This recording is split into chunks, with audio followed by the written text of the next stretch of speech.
Big Boss Agnipariksha season 1 episode 3. Season 1 Agnipariksha season 1 season 2 ഒക്കെ ഉണ്ട്. അപ്പൊ അതറിയില്ല നിങ്ങക്ക്? ഇനി എല്ലാ സീസണും ഉണ്ടാവും. Season 1 season 2. ഓ അങ്ങനെയാണ്. എന്തോ കുടുങ്ങാനുള്ളത്, അതുകൊണ്ട് അരി മേടിക്കുന്നില്ല. അപ്പൊ എത്ര ദിവസമായിരിക്കും Bigg Boss? Bigg Boss normal. അവർക്ക് ഇത് വേറൊരു ബിസിനസ്. അവർക്ക് ഇതൊരു 30 ദിവസം ഓടിച്ചൂടെ? എക്സ്ട്രാ ബിസിനസ് ആണല്ലോ. പിന്നെ കോമണേഴ്സ് കുടുങ്ങി സ്നേഹ പറയരുത്. വന്നവരിൽ എല്ലാരും കോമണേഴ്സ് ആണോ എന്ന് എനിക്കൊരു സംശയമുണ്ട്. അത് സാധാരണ കോമഡി അയാളെ സിനിമയിലും എന്തൊക്കെയോ കുറെ ആൾക്കാരുണ്ട്. അതാ പറഞ്ഞത്, കുറെ ആൾക്കാരുണ്ട്. കോമണർ എന്ന് പറഞ്ഞാൽ പക്ക കോമണർ ആയിട്ട് നമ്മൾ കാണുകയാണെങ്കിൽ ഇതല്ല കോമണേഴ്സ്. പക്ഷെ ഇവരും കോമണേഴ്സ് ആണോന്ന് വെച്ചാൽ ആണ്. കാരണം ഇപ്പൊ സാധാരണ നോർമലി നടക്കുന്ന ഒരാൾക്കും ഇൻസ്റ്റാഗ്രാമിൽ ഒരു വീഡിയോ ഇട്ട് കഴിഞ്ഞാൽ 10K ആവാൻ വലിയ പാടൊന്നുമില്ല. അപ്പൊ അത് ആ ഫോളോവേഴ്സ് ക്രൈറ്റീരിയ നോക്കണ്ട. 16K സെലിബ്രിറ്റീസാ പിന്നല്ലേ. ഓക്കെ, സ്വയംപൊക്കിത്തരം മതി. നമുക്ക് പരിപാടി തുടങ്ങാം. അപ്പോ ഇന്നത്തെ എപ്പിസോഡ് തുടക്കം തന്നെ മറ്റേ ഈ നല്ല സദ്യ വെച്ചിട്ട് അതിന്റെ അപ്പുറത്ത് ഉണക്കമീൻ വെച്ചാലുണ്ടാവും. അതുപോലെ ഉണ്ടായിരുന്നു റിനീഷ ആ ചെയറിൽ തിരിഞ്ഞു വന്നപ്പോ. അത് എന്തോ ഒരു കോമഡി ഒപ്പിക്കാൻ നോക്കിയതാണ്. ഇത് ഏത് സ്ക്രിപ്റ്റഡ്? ആരാണ് ഇതൊക്കെ പറഞ്ഞോട്? ഈ ഐഡിയ ഒക്കെ പറഞ്ഞു കൊടുത്ത ആള് നീക്കി കാണിച്ചു. എന്ത് വെറൈറ്റി ഇതൊക്കെ? ഈ ഹിന്ദിയിലൊക്കെ ഡാൻസ് ഷോ ഒക്കെ അതിലൊക്കെ സ്ഥിരമായിട്ട് കാണുന്ന സാധനം. എല്ലാ റിയാലിറ്റി ഷോയിലും ഒരു സ്ഥിരം സാധനമാണ്. ആങ്കർ ചെയ്യുന്ന ആള് ജഡ്ജിന്റെ സീറ്റിൽ വന്നിട്ട് ജഡ്ജസ് എന്ത് ചെയ്യും? ഇറങ്ങിപ്പോന്ന് പറയുന്നത്. ഒരു മാറ്റമില്ലല്ലോ, എന്തെങ്കിലും ഒരു മാറ്റം. അതെന്തായാലും ഇതിന്റെ സ്ക്രിപ്റ്റ് റൈറ്റേഴ്സ് ഒന്നും ആവില്ല പറഞ്ഞു കൊടുത്തിട്ടുണ്ട്. അവരപ്പോ പെട്ടെന്ന് എന്തൊരു കഷ്ടം എന്ന് പറഞ്ഞാൽ എനിക്ക് അതിന് കണ്ടപ്പോഴേ ചടച്ചു. അവിടെ തീർന്നു. അതും ആ കസാല എങ്ങനെയാന്ന് അറിയാം, ഒടിഞ്ഞു നോക്കിയൊരു കസാല, നടുവിലെ കസാല ഒടിഞ്ഞു നോക്കിക്കൊണ്ടായിരുന്നു. വെറുതെ ജഡ്ജാക്കാൻ സത്യം ആങ്കറിങ് തന്നെ 38 ഷോക്കാണ്. ഈ കൂട്ടത്തിൽ ഇതും കൂടി ആയിക്കഴിഞ്ഞാൽ ആകെ പടിയും അയ്യന്ന് പാളിപ്പോയി. എന്താണ് നിങ്ങൾക്ക് ഈ 2-3 എപ്പിസോഡ് കണ്ടതിന് ശേഷം ജഡ്ജസിനെ കുറിച്ച് പറയാനുള്ളത്? ജഡ്ജസിന് ആദ്യം കൊടുത്ത പേരാണ് എനിക്ക് അത്ഭുതം തോന്നിയത്. 3 പേര്. അല്ല, ഗെയിം ചേഞ്ചർ പിന്നെ ഓക്കെ, ഗെയിം ചേഞ്ചർ പിന്നെ ഓക്കെ. മറ്റേ ഫിയർലെസ്സും വലിയ കുഴപ്പമില്ല. എനിക്ക് മറ്റുള്ള റഫ് ആൻഡ് ടഫ് എന്ന് പറഞ്ഞപ്പോ അഖിൽമാരുടെ ബാക്കിക്ക് നോക്കിട്ട് പിന്നെ ഒന്നുകൂടെ റെഡി ആയിട്ട്. അതല്ല, റഫ് ആൻഡ് ടഫ് പറയുമ്പോ ഇത് തോക്കൊണ്ട് വെടിവെക്കണം. ഇതെന്താ പറഞ്ഞ മൂപ്പർക്ക് ഇപ്പൊ തമാശയില്ല, ഫുൾ ചൂടായിട്ടൊക്കെ കിട്ടു വറക്കുന്നുണ്ട്. ഞാൻ ഒരു കാര്യം പറഞ്ഞ റഫ് ആൻഡ് ടഫ് എന്ന് പറഞ്ഞു.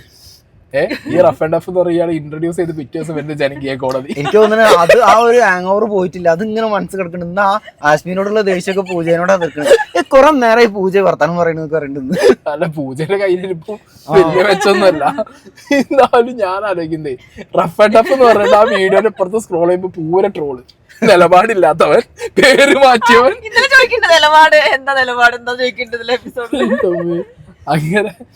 അങ്ങനെയാണ് സീൻ. ജഡ്ജ്മെന്റിൽ ഞാൻ പറഞ്ഞല്ലോ, ജഡ്ജ്മെന്റിന്റെ വിഷയം എന്ന് പറഞ്ഞാൽ ഇതില് ജഡ്ജസിനും ക്രിറ്റിസിസം വരും. ജനങ്ങളെ വോട്ടെടുപ്പിലൂടെയാണ് പുറത്താക്കണമെന്നുണ്ടെങ്കിൽ വീണ്ടും അത് ഓക്കെയാണ്. എന്നാലും ചോദ്യങ്ങൾ വരും, പക്ഷെ കുറച്ചും കൂടി ഓക്കെയാണ്. പക്ഷെ ഇതിന്റെ വിഷയം എന്ന് പറഞ്ഞാൽ ഇതിൽ ഭയങ്കര ക്രിറ്റിസിസം വരും. കാരണം പാർഷ്യാലിറ്റി കാണിച്ചു, അങ്ങനത്തെ സാധനങ്ങളൊക്കെ ഇത് ഫേസ് ചെയ്യാൻ അവർ റെഡി ആവണം. അല്ലാത്ത പക്ഷെ കാര്യമൊന്നുമില്ല. കാരണം ഇതില് കണ്ടസ്റ്റൻസിനേക്കാൾ കൂടുതൽ ക്രിറ്റിസിസം ഈ ജഡ്ജസ് ആയിട്ട് വരുന്നുണ്ടോ? അങ്ങനെയൊക്കെ കേൾക്കണം. ചില ആൾക്കാർ വന്നിരിക്കും പറയുന്നുണ്ട്. അങ്ങനത്തെ സാധനങ്ങൾ വന്നാ നല്ലത്. ഓക്കെ, ഇനി വരുമ്പോ ഇവർക്കൊരു കുയിന്തുണ്ടാവും ഓരോടൊന്നും പറയാൻ പറ്റില്ല. ചിലപ്പോ അങ്ങനെ വരാം.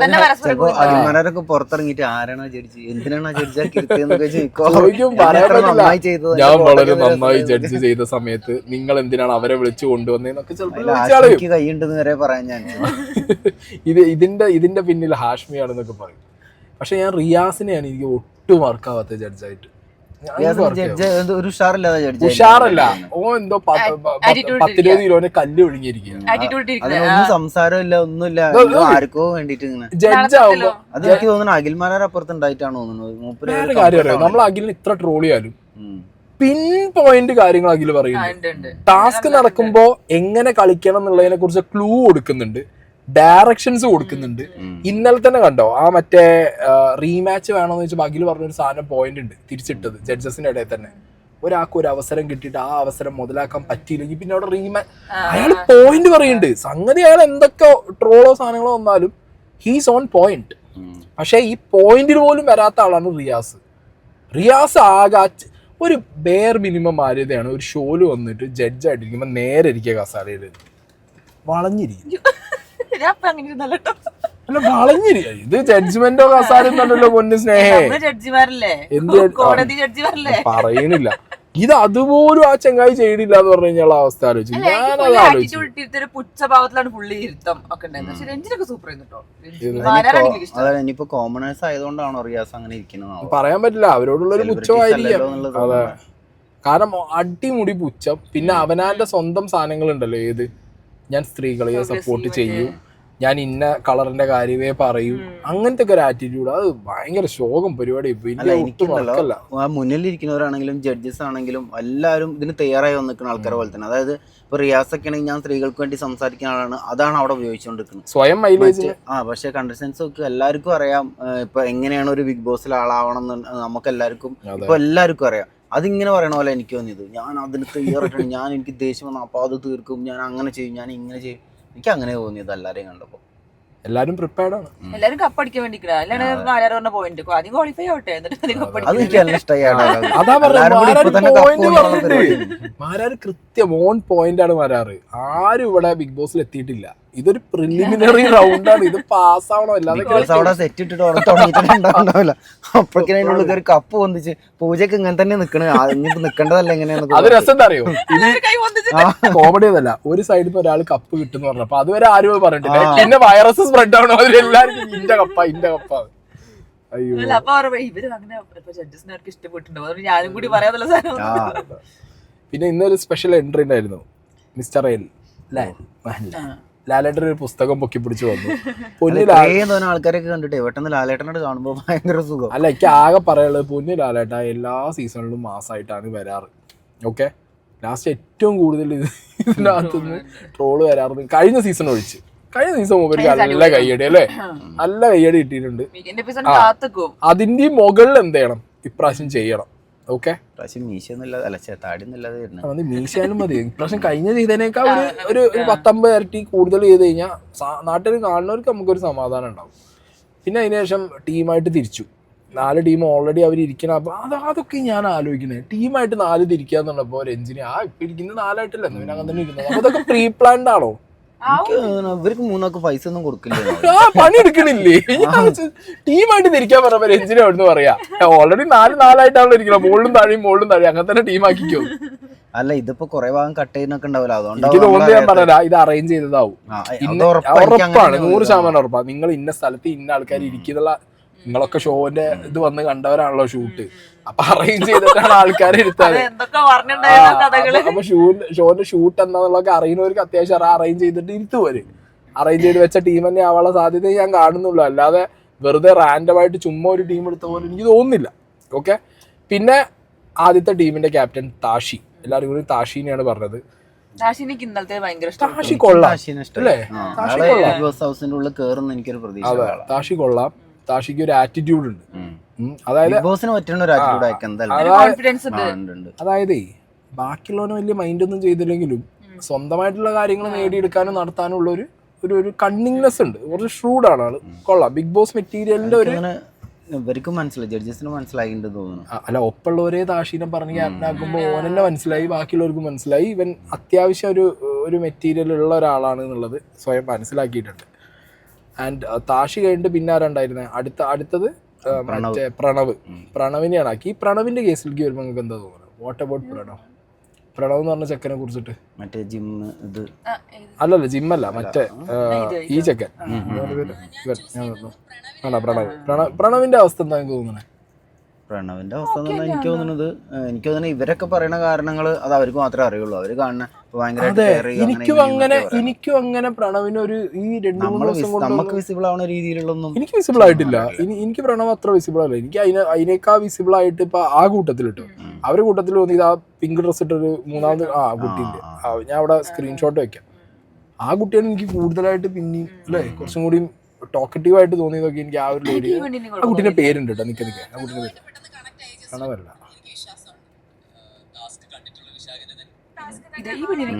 അവൾ അടിപൊളിയാ. അൽഫിയോ എന്താ പിന്നെ, കോഴിക്കോട് ഒരു പെട്ടി. വൈശാഖിനും കുറെ പേര് പറയുന്നുണ്ട്. പ്രണവ് എന്നുള്ള പേരുള്ളതുകൊണ്ട് ലാലേട്ടൻ എങ്ങനെയും മയക്കെടുക്കാച്ചിട്ടാണോന്നോ. സാബിറേനൊക്കെ പറഞ്ഞിട്ടുണ്ട് അതിൻ്റെ ഇടയിൽ. സാബിറേനൊന്നും പറയേണ്ട കാര്യമൊന്നുമില്ല അല്ലേ? ഇപ്പോഴാണ് കാണുന്നത്. ആ സാബിറൊന്നുമില്ല ഇതിൽ ആയിട്ടില്ല. സൗണ്ട് വെക്കാം. അനക അതാണ് ആ കുട്ടി. അനക എനിക്ക് പിന്നെ ഈ കൂട്ടത്തില് ഉള്ള കൂട്ടത്തിലല്ലേ, എനിക്കുള്ള കൂട്ടത്തിൽ ആ ബഞ്ചിന്ന് സംസാരിച്ചിട്ടൊക്കെ ഉണ്ട്. കോഴിക്കോടുകാരി അനകേനെയാണ്. സ്റ്റീനല്ല അതിന്റെ പേര് വേറെ. ഞാൻ ഇൻസ്റ്റയിൽ അതിന്റെ വീഡിയോ കൂടി കണ്ടാണ്. എനിക്ക് കുറച്ചും കൂടിയും ഓക്കെ ആയിട്ട് തോന്നിയത് അനകയായിരുന്നു. ബട്ട് അവരുടെ ഡിസിഷൻ, അവരുടെ തീരുമാനം. ഇനി അടുത്തേലാണ് മറ്റേ ഇത് ജിമ്മനെ പറഞ്ഞത്. ജിമ്മനെ പറഞ്ഞിട്ട് അഭിരാമ്. എന്നിട്ട് ലാസ്റ്റ് എന്തായി, അത് അവസാനം പണിയും കിട്ടി. അവരെന്നെ കൂട്ടത്തെല്ലാം പണിയിട്ട് കൊടുക്കുക പറഞ്ഞു കഴിഞ്ഞാൽ ടാസ്കിന്റെ സമയത്ത് ഇപ്പൊ ക്യാപ്റ്റൻസി എടുത്തു കഴിഞ്ഞാൽ പിന്നെ ക്യാപ്റ്റനെ ഇതാക്കിയല്ലേ പറ്റൂ. പിന്നെ അടുത്ത 4ാമത്തെ ടീമില് ലൊലീറ്റ നല്ല സ്മാർട്ടാട്ടോ. അടിപൊളി, നല്ല സ്മാർട്ടാ ലൊലീറ്റ. നല്ല ഞാൻ പ്രതീക്ഷ എനിക്ക് ഈ രണ്ടിൽ ലൊലീറ്റി മറ്റേ കുട്ടി പുറത്തായി. ഇതിന് ഇത് 19. പക്ഷെ എന്താ പറയാ, ഈ 18ലും 19ലും ബിഗ് ബോസ് ഹൗസിനകത്ത് കയറി കഴിഞ്ഞ വട്ടം നമ്മളെ റെന സഫർ ചെയ്ത മാതിരി ചെയ്യുന്നൊരു പ്രശ്നമുണ്ട്. ഓപ്പോസിറ്റ് നിൽക്കുന്ന കണ്ടസ്റ്റൻസ് അത് പറഞ്ഞടിക്കും. ഈ കുട്ടിക്ക് കുറച്ചും കൂടെ നന്നായിട്ട് സംസാരിക്കാൻ, അല്ല ഈ കുട്ടി ശബ്ദം പുറത്തേക്ക് അത് മാത്രല്ല, ഈ കുട്ടി വിസിബിളി കാണാനും മറ്റേ റെനീഷനെ കാണുമ്പോഴേ അറിയാം. റെനീഷല്ലേ മറ്റേ റെനേനെ കാണുമ്പോഴേ നമുക്കറിയാം കുറച്ച് ചെറിയ കുട്ടിയാണ്. പക്ഷെ ഈ ലൊലീറ്റ റെന സംസാരിക്കുമ്പോ ശബ്ദം മാത്രമായതുകൊണ്ട് ആളുകൾ ആരും ശ്രദ്ധിക്കണ്ടായിരുന്നില്ല. ഇതങ്ങനെ ആയിരിക്കില്ല. ഇത് കുറച്ചും കൂടി ഈ പറഞ്ഞ പോലെ സീനാവാൻ ഒരു സ്റ്റഫ് ഉണ്ട് കേട്ടോ കുട്ടിയിലൊക്കെ. കയ്യിൽ ടാസ്കിനൊക്കെ ആണെങ്കിലും അടിപൊളിയാണ്. പിന്നെ നമ്മളെ ടാസ്കുകൾ തുടങ്ങുന്നു. ക്യാപ്റ്റൻ തെരഞ്ഞെടുത്തു. ക്യാപ്റ്റന് പവർ പറഞ്ഞു കൊടുത്തു. ഓക്കെ, ക്യാപ്റ്റനോട് എന്ത് ചെയ്തു, മറ്റേ ഇതിന്റെ കാര്യങ്ങൾ ഡിസ്കസ് ചെയ്യുമ്പോൾ അവർ ഇനീഷ്യേറ്റ് ചെയ്യണം കാര്യങ്ങൾ. അതായത് ഒരു ടാസ്ക് തുടങ്ങുമ്പോൾ ടാസ്കിന്റെ കാര്യങ്ങൾ ക്യാപ്റ്റന്മാർ തന്നെ ഇനീഷ്യേറ്റ് ചെയ്ത് മുന്നോട്ട് കൊണ്ടുപോകണം എന്നുള്ളതൊക്കെ നമുക്ക് ഇത്രയും കാലം ബിഗ് ബോസ് കാണുമ്പോൾ നമുക്ക് അറിയുന്ന കാര്യങ്ങളാണ് അല്ലേ. ഒരു ബഞ്ചിനെ ലീഡ് ചെയ്യണം എന്നുള്ളതൊക്കെ അറിയുന്ന കാര്യങ്ങളാണ്. പക്ഷെ എനിക്ക് തോന്നുന്നു ഇവിടെ അട്ടറായിട്ട് ഫ്ലോപ്പിന്റെ സമയത്ത്, ഈ ടാസ്കിന്റെ സമയത്ത് അത് പാളിപ്പോയില്ലേ. എല്ലാവർക്കും അത് പാളിപ്പോയി. തമ്മിൽ ഭേദം എന്നുള്ള രീതിയിൽ എടുക്കേണ്ടി വന്നു. അല്ല, ഫസ്റ്റ് പാളിയത് ബിഗ് ബോസിന്റെ ടീമിന് തന്നെയാണ്. കാരണം അങ്ങനത്തെ ഒരു ബട്ടൺ കൊണ്ടു വെച്ചിട്ട് അതെന്ത് പരിപാടി, അത് ഞെക്കിയാൽ പോലും ഞങ്ങളില്ല ചില സമയത്ത്. ചിലര് ഞെക്കുമ്പോൾ ഞെങ്ങുന്നുണ്ട്, ചിലർ ഞെക്കുമ്പോൾ ഞെങ്ങുന്നില്ല. അത് ഗെയിം അവർക്ക് ക്ലിയർ ആവുന്നില്ല. ഗെയിം അവർക്ക് പറഞ്ഞു കൊടുക്കുന്നത് കറക്റ്റ് ആവാത്ത പോലെയൊക്കെ എനിക്ക് തോന്നിയത്. അല്ല, സംഗതി പറഞ്ഞു കൊടുത്തത് കറക്റ്റാണ്. അതായത് ഞെക്കണം, ഒരാൾക്ക് 2 ഞെക്കല്, സ്റ്റാർട്ട് സ്റ്റോപ്പ്, ഇത്രേ ഉള്ളൂ. സിമ്പിൾ ആണ്. സ്റ്റാർട്ട് സ്റ്റോപ്പ് 60 സെക്കൻഡ്സ് അതിനോട് എത്ര ക്ലോസ് ആയിട്ട് വരും എന്നുള്ളത് നിങ്ങൾ നിങ്ങളുടെ പരിപാടി അനുസരിച്ച് ചെയ്യുന്നതാണ് പറഞ്ഞു കൊടുത്തത്. ഞാൻ പറയുന്നത് 60 സെക്കൻഡിന്റെ എത്ര ക്ലോസ് ആയിട്ട് വരുന്നുള്ളൂ. അതെ, പക്ഷെ അത് നീ ഞെക്കുമ്പോ പ്രശ്നം തരും. ഞാൻ പറഞ്ഞതാ, ആ സാധനം അമരണ്ടേ. ആ സാധനം അമരണില്ല ചില സമയത്ത്. ചിലര് വന്നിപ്പോ എൽദോ അട്ടിയാന്ന് തോന്നുന്നു. തൊട്ടപ്പോഴും അമർന്നില്ല, അവസാനിച്ചപ്പോഴും അമർന്നില്ല. തൊട്ടപ്പോഴും സ്റ്റോപ്പ് ചെയ്തപ്പോഴും 2 വട്ടം തൊട്ടപ്പോഴും അത് ആ പ്രീവിയസ് കണ്ടസ്റ്റന്റ് ചെയ്തു പോയ അതേ സാധനത്തിന് മുകളിലാണ് നിലനിന്ന് പോയി.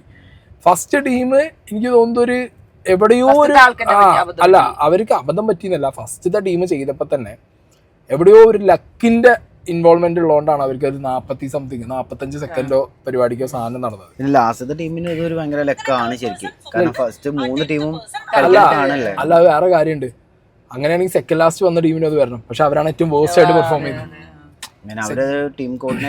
സെക്കൻഡ് ലാസ്റ്റ് വരുന്ന ടീമിന് ശരിക്കും അത് വേണ്ടിയിരുന്നു. അവരത് ഓക്കെ ആയിരുന്നില്ല. ഇപ്പൊ ടാഷിന്റെ ടീമിന് ഓൾറെഡി ഒരു ഡിസഡ്വാൻറ്റേജ് ഉണ്ട്. എന്ത്, ഫസ്റ്റ് പോണോണ്ട് ഇവർക്കൊരു പ്രശ്നം ഉണ്ട് എന്നുള്ളതും, ക്രൗഡ് ബാക്കി 3 ടീമും ഇരുന്ന് അങ്ങോട്ട് ഫസ്റ്റ് തന്നെ അറ്റാക്ക് ചെയ്യും. ആകെ ഇരുന്ന് അറ്റാക്ക് ചെയ്യുന്നുള്ളൊരു സീനും ഉള്ളത് കൊണ്ട് അവരെന്താ പ്രഷറിലാവും. എന്നിട്ട് പോലും അവർക്ക് അതൊരു 45 ഇറ്റ്സ് എ ഗുഡ് സ്കോർ. 90 അതില്ല, കാരണം ഓക്കെ ആയിരുന്നു. പക്ഷെ എന്താ പറയുക, നമ്മൾ വേറെ കാര്യമുണ്ട്. ഈ സമയം എന്ന് പറയുമ്പോൾ നമുക്ക് ആവശ്യമുള്ള സമയത്ത് ഭയങ്കരമായിട്ട് പോവില്ല, അനാവശ്യ സമയത്ത് ഇത് ഓടും ചെയ്യും. അങ്ങനത്തെ ഒരു ഐറ്റാണിത്. പക്ഷെ മാരാർ ആ ടൈമിലൊക്കെ കൃത്യമായിട്ട് എന്ത് പറഞ്ഞു കൊടുക്കുന്നുണ്ട്, മാരാർ ഓരോ ഗെയിമിന്റെ ഇടയിൽ ഇൻവോൾവ് ആവുന്നുണ്ട്. ഇപ്പൊ ഇവരെ ടീമാണെങ്കിൽ പോലും ഓരോരുത്തർ 2 വട്ടം ഞെക്കിയിട്ട് അപ്പൊ ആ തുടക്കത്തിൽ അതാണല്ലോ ഉണ്ടായേ. അയാളെ സീസണിൽ കളിക്കുന്ന സമയത്തും അയാൾ ഇങ്ങനെ തന്നെ ഗെയിമിന്റെ കാര്യം അതൊന്നും മറ്റും പറയുന്നില്ല. റിയാസിന്റെ ഭാഗത്തുനിന്ന് ഒരു തരത്തിലുള്ള ഇൻവോൾവ്മെന്റ് വരുന്നില്ല ഈ ടാസ്കിന്റെ കാര്യത്തിലൊക്കെ. അല്ല അതുകൊണ്ടല്ല അന്ന് പ്ലസിൽ ഈച്ച വരും ഞാൻ ഒരു രീതിക്കുള്ള ഇൻവോൾവ്മെന്റോ അല്ലെങ്കിൽ അവരോടൊരു കൺവേ ചെയ്യാനോ ഒന്നുമില്ല. സീറോ ആയിട്ടൊരു മനുഷ്യൻ നിൽക്കണ പോലെയാണ് എനിക്ക് പേഴ്സണലി ഫീൽ ചെയ്തത്. സെക്കൻഡ് ടീം വന്നു, അവരും വലിയ കുഴപ്പമില്ലാത്ത രീതിയിൽ അല്ലേ, മോശമല്ലാത്ത രീതിയിൽ അവരും അവരുടെ ടാസ്ക് എക്സിക്യൂട്ട് ചെയ്ത് മുന്നോട്ട് പോകാൻ നോക്കി. ബട്ട് സ്റ്റിൽ ഈ പറഞ്ഞ പോലെ അത് ഒരു പാർ സ്കോറിൽ പോയി. തേർഡ് ടീമാണ് പടലം തീരുമാനമായി. അവര് തീരുമാനമാവാനുള്ളൊരു മെയിൻ പ്രശ്നം എന്ന് പറഞ്ഞാൽ അവർ ഓവറായിട്ട് എന്ത് ചെയ്തു, കാര്യങ്ങൾ എക്സിക്യൂട്ട് ചെയ്യാൻ ശ്രമിച്ച്. അതായത് മൂന്നാമത്തെ ടീം മറ്റേ ഒരു സെക്കൻഡ് വെച്ചിട്ട് ലാസ്റ്റ് ആ വലിയൊക്കെ അതെ 6 അടി വലുപ്പമുള്ള ചെക്കന് അവർക്കത് ഓവർ പ്ലാനിങ് ആയി. അതെ പ്ലാനിങ്, പക്ഷെ അത് നല്ല പ്ലാനിങ് ആണെന്ന് ഞാൻ പറയുള്ളൂ. കാരണം എന്റെ മുന്നിൽ നിൽക്കുന്ന 10 പേര് 1 1 2 3 4 എന്നാ 10 സെക്കൻഡാന്ന് എനിക്ക് മനസ്സിലായി. പിന്നെ ഞാൻ വിരലെണ്ണാൻ ഒന്നും ആവശ്യമില്ല. പിന്നെ ഞാൻ ഒരു ഏറ്റവും മിനിമം കാൽക്കുലേഷൻ ഞാൻ പറയാം, എന്റെ മുന്നിൽ ഒരു 20 ആളുണ്ട്. 20 ആളും പോയിട്ട് 1 സെക്കൻഡ് എന്നുള്ളത് ഞാൻ 2 സെക്കൻഡ് കൂട്ടിയാലും എന്തായി 40 എന്നിട്ട് ഞാൻ എന്ത് ചെയ്യാം, അവിടെ പോയി നിന്നിട്ട് 1 2 3 ബാക്കി ഞാൻ എണ്ണി തട്ടിയാൽ മതി. അവരെ പ്ലാൻ ഗുഡായിരുന്നു, പക്ഷെ അവിടെ ബട്ടൺ ചതിച്ചു. ശരിക്കും അവിടെ ചതിച്ചത് ബട്ടനാണ്. ബട്ടൺ നല്ല കൊടൂര ചതിയാണ്. ഇനിയെങ്കിലും ടാസ്ക് ചെയ്യാൻ പോകുന്ന ബിഗ് ബോസ്, അത് ബിഗ് ബോസിന്റെ അധിക ടാസ്കിന്റെയും പ്രോപ്പർട്ടീന്റെ വിഷയം അങ്ങനെയാണ്. ചില പ്രോപ്പർട്ടി ഒക്കെ കുറച്ച് ചോക്കായിരിക്കും, നമ്മളത് കണ്ടറിഞ്ഞ് ഹാൻഡിൽ ചെയ്യണം. അല്ലാതെ നമ്മളത് സോഫ്റ്റ് ആയിട്ടോ ഹാർഡായിട്ടോ അല്ല, അതിനൊരു രീതി ഉണ്ട്. ആ രീതിക്ക് നമ്മളത് ഹാൻഡിൽ ചെയ്തില്ലെങ്കിൽ ടാസ്ക് കഴിയുന്നു. അത് അങ്ങനെ വെച്ചതാ മനുഷ്യ. അതെന്തിനാ പറയാ, ക്യാമഫ്ലജ് ആക്കിയതാണ്, റിഫ്ലക്ഷൻ അടിക്കില്ലേ ബാക്കിയുള്ളടത്തൊന്നും, അടിയുന്ന അവിടുന്ന് ഇവിടുന്ന് കാണൂലേ, സമയം മനസ്സിലാവില്ലേ കണ്ടിട്ട്. ആക്രിക്കട തമിഴ് ബിഗ് ബോസിന്റെ സെറ്റ് വിളിച്ചപ്പോ കൊടുന്നതാണ്. അത് അതിന് വലുത് ഇതിന്റെ പൊന്നെ. ഇനി ഇതിന്റെ ഇടയിലാണ് മറ്റുള്ള വെച്ചുണ്ടാക്കിയത് പൂജ. ആ ശരിക്കും ഒരു ആവേശത്തിൽ എനിക്കിവിടെ നിർത്തി പോടാന്ന് പറഞ്ഞു. അപ്പൊ ഞാൻ ഒരു കാര്യം പറയാം, ചിലപ്പോ അവരാ കമ്പനി ഒരു ഫ്രണ്ട്ഷിപ്പ് ഉണ്ടായിട്ടുണ്ടാവും. അല്ല ഞാൻ അല്ലെങ്കിലും പറയും, ഇതിന് മാരാരും എന്തോ ഡയലോഗ് അടിച്ചു കഴിഞ്ഞാൽ ആരാ പറയുന്നത് അങ്ങനെ പറയാൻ പാടും. ബിഗ് ബോസ് അല്ലേ ഷോ? ആണോ? ബിഗ് ബോസ് ആണ് show. Bigg Boss show Bigg Boss ആണ്. അപ്പൊ ആ ബിഗ് ബോസ് ഷോനകത്ത് ഒരു ആവേശം ഇതിനപ്പുറം ആരാരും പറഞ്ഞിട്ടില്ല. എനിക്കൊരു കുഴപ്പം തോന്നിയില്ല. അവരവിടുന്ന് ഇപ്പൊ ഇന്നലെ മറ്റേ ചേട്ടന് ഏത് കൊച്ചിന്നുള്ള ചേട്ടൻ അല്ല, ഈ കൊച്ചിന്നുള്ള ചേട്ടന്റെ പേരെന്താ, രാകേഷ് എന്ന് പറഞ്ഞ ആൾക്ക് ഇന്നലെ ഇവര് മറ്റേ സാധനം എടുത്തു കൊടുത്ത്, ഏത് മാല കൊടുത്തത് എന്തിനാ, ആ ടാസ്ക് മറ്റേ എൻഗേജ്മെന്റ് ചെയ്ത് എന്റർടൈൻമെന്റ് ആക്കി എന്നുള്ള. ആ പൂജ അവിടെ പോയിരുന്നപ്പോഴാണ് അവിടെ ആ ഓളം തുടങ്ങിയത്. അത് നിങ്ങൾ ആരെയും ശ്രദ്ധിച്ചു? പൂജ വന്നപ്പോ മുതൽ അവിടെ കുറച്ച് ഒരു സ്പോർട്സ്മാൻ സ്പിരിറ്റ് ഇല്ലാതാ ബാക്കിയുള്ളവർ പറഞ്ഞു. എടേ അതാണ് സ്പോർട്സ്മാൻ സ്പിരിറ്റ്, അതാണ് അഖിൽ അവിടെ ചെയ്തിരുന്നത്.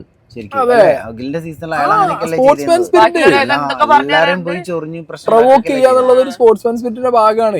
ഇത് ഇവരെന്തോ വലിയ പ്രശ്നമായിട്ട് അല്ല, മോശമാണ്. എടാ പോടാന്ന് പറയുന്നത് ശരി, പോടാന്ന് പറയുന്നത് മോശമാണ്. ഇപ്പൊ ഒരു പാട്ട് പരിപാടി നടക്കുക, എന്താ സ്റ്റാർ സിംഗർ പ്രോഗ്രാം നടക്കുമ്പോ ഒരാളിങ്ങനെ പാടുമ്പോ അപ്പുറത്ത് വേറൊരു കണ്ടസ്റ്റന്റ് നീ ഇറങ്ങി പോടാ എന്ന് പറഞ്ഞു കഴിഞ്ഞാൽ അത് പ്രശ്നമാണ്. ഇതിവിടെ അങ്ങോട്ടും ഇങ്ങോട്ടുമുള്ള ടാസ്ക് കളിച്ചുകൊണ്ടിരിക്കുന്നതിന്റെ ഇടയിൽ അവിടെ ആവേശം കൊണ്ട് പലതും പറയും ചെയ്യുന്നില്ലേ. ആ ഇറങ്ങി പോടാന്ന് പറഞ്ഞുകൊണ്ടാണ് ടാസ്ക് ജയിച്ചപ്പോ അവരവിടെ ചെന്നിട്ട് അതൊക്കെ അതിന്റെ ഒരു ഫൺ എലമെന്റിൽ ആ സാധനങ്ങൾ എടുക്കണം എന്നാണ്. പക്ഷെ അത് അൺഫോർച്ചുനേറ്റ്ലി എന്താണ്, അത് ഭയങ്കരമായിട്ട് ഇനി അവർക്ക് നെഗറ്റീവ് അടിക്കുന്ന രീതിക്ക് എനിക്കും അത്ര മോശമായിട്ട് തോന്നിയില്ല കേട്ടോ. പിന്നെ ഈ പറഞ്ഞ മറ്റേ ടീം വന്നിട്ട് ക്യാപ്റ്റൻ സമ്മതിച്ചില്ല, ക്യാപ്റ്റൻ പറഞ്ഞത് കേട്ടില്ല, അങ്ങനെയാണെങ്കിൽ കളിക്കരുത്. അതൊരു പാഠമാണ്, കളിക്കാൻ പാടില്ല. പിന്നെ തുടക്കത്തിലുണ്ട് പറഞ്ഞ മെജോറിറ്റി എന്ന് പറയാം, ബിഗ് ബോസ് പോകുന്ന ആരും മനസ്സിലാക്കേണ്ടത് convincing a majority is a task, getting a majority is a task. If majority is not there പിന്നെ ഒരു പണിക്ക് നിൽക്കരുത്. അത് ഭയങ്കര സീനാണ്. മെജോറിറ്റി ഉണ്ടാക്കാനും ശ്രമിക്കണം, മെജോറിറ്റി ഉണ്ടാക്കാനും പറ്റണം. നമുക്ക് മെജോറിറ്റി ഉണ്ടാക്കാന്ന് പറഞ്ഞാൽ നമ്മളുടെ കഴിവാണ്. അല്ലെങ്കിൽ ഒരു മെജോറിറ്റിനൊപ്പം നമ്മൾ നിൽക്കണില്ല എന്നെങ്കിൽ അപ്പഴേ അത് പറയണം. പിന്നെ അവർ ഗെയിം കളിക്കാൻ പോകാൻ പാടില്ലല്ലോ. അപ്പൊ അവർ അല്ലെങ്കിൽ പിന്നെ ബ്ലൈൻഡ് ആയിട്ട് ഒരു ക്യാപ്റ്റനെ വിശ്വസിക്കണം, കാരണം അവർ സെലക്ട് ചെയ്ത ക്യാപ്റ്റനാണ്. മെജോറിറ്റി സെലക്ട് ചെയ്തുകൊണ്ടാണല്ലോ ക്യാപ്റ്റൻ ആയേ, അല്ലെങ്കിൽ ക്യാപ്റ്റൻ ആവില്ലല്ലോ. ജഡ്ജസിന് അവരോട് ഇഷ്ടം കൂടിയിട്ട് ടീമിക്ക് എടുത്താലോ എന്നൊക്കെ ആലോചന ഓരോരുത്തർക്ക്. അതായിരിക്കും ചിലപ്പോ ഗെയിം വിൻ ചെയ്തത് ആരതാണ് പരിപാടി വെച്ചാൽ അത് അയാളുടെ.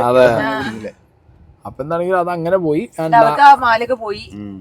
അല്ല ലാസ്റ്റ് ടീം വന്ന ഒരു സംഗതിയും ജയിച്ച്. പക്ഷെ അത് കഴിഞ്ഞിട്ടുള്ളതാണ് മക്കളെ കോമഡി.